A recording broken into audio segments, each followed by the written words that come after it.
djihadistes sont des mercenaires. Ils sont payés par des États pour déstabiliser d'autres États, souverains en général. Donc, et on ne va pas répéter 10 fois la même chose. Hillary Clinton l'a dit en commission sénatoriale aux États-Unis, c'est facile à retrouver, qu'ils avaient financé Daesh via des pays du Golfe à qui ils ont demandé de les payer. Il faut savoir que les blessés de Daesh étaient soignés en Israël, pour ceux qui allaient en Syrie, d'accord? Et que pour tenir cette masse de garçons, parce qu'il fallait quand même choisir des gens qui étaient, entre guillemets, d'apparence arabe, ok? C'est ce qu'on a fait en France, et ce qu'on continue à faire en France, avec l'affaire Mohamed Merah. Bon. Et ceux qui sont pas contents au niveau de l'établissement, vous portez plainte contre moi, il n'y a pas de problème, j'ai les dossiers. Donc ce qui est important de savoir, c'est que qu'est-ce qu'ils ont fait pour les tenir et les abrutir? Je peux te couper 2 secondes. Il y a un bouquin que je recommande, ça s'appelle Jihad Made in USA.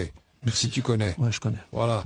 Donc c'est de Mohamed Hassan qui l'a écrit. C'est Michel Collomb qui l'a édité. Tout à fait. Et là, il explique tout ce que tu as dit sur et donc ceux qui tirent les ficelles. Et ce qui est très important par rapport à ce tirage de ficelles, parce qu'on les a en France et c'est le même scénario, comment on a fait pour les tenir? On a mis le Captagon.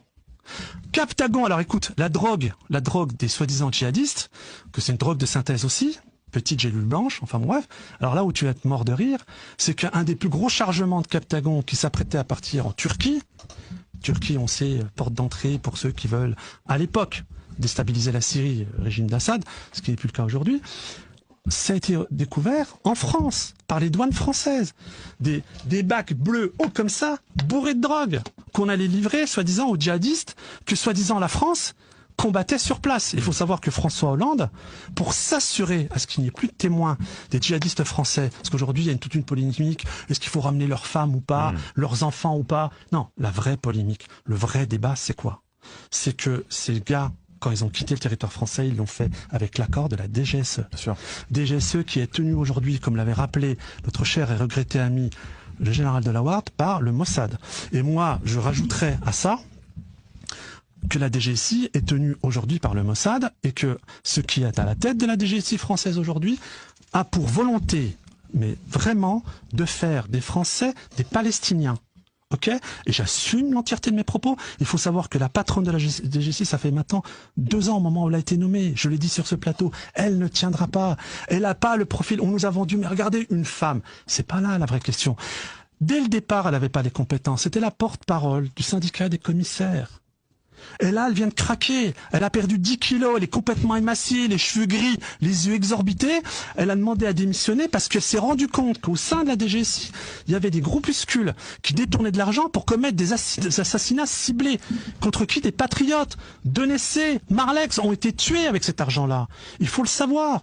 Et quand j'ai rapporté le fait que, aujourd'hui, pourquoi la DGSI a mis en place une structure qui s'appelle Al-Lat, que j'ai dénoncé dès le début. Alors aujourd'hui, certains le reprennent en m'invisibilisant. Moi, la question n'est pas là.